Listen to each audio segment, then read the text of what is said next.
yang tiap-tiap malam sebelum tidur minta dengan hati yang ikhlas, bersungguh-sungguh kepada Allah, ya Allah, urzuqni syahadah, muliakanlah aku dengan syahadah, maka dia akan dibangkitkan di padang mahsyar, duduk dalam kumpulan syuhada, walaupun dia mati di atas katilnya, kata Rasulullah, wa in mata ala firashihi.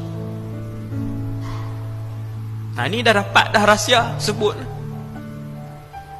Nabi kata wa in mata ala firashihi, walaupun mati di atas katilnya. Tiap-tiap malam lepas baca doa, berlinang air mata, ya Allah, kurniakanlah kami asy-syahadah. Kerana zaman ni kami nak masuk syurga dengan cara apa, ya Allah?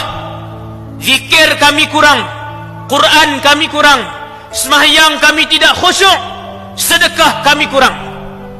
Gaji 8,000, duit Jumaat RM5 ya bu. Punya kedekut, punya takut miskin. Nak masuk syurga apa? Punya takut miskin, nak masuk syurga. Sedangkan Nabi bersumpah takkan kurang duit orang yang bersedekah. Bersumpah-sumpah Nabi, takkan kurang duit orang sedekah. Tapi tak yakin kita dengan Allah Subhanahu wa ta'ala.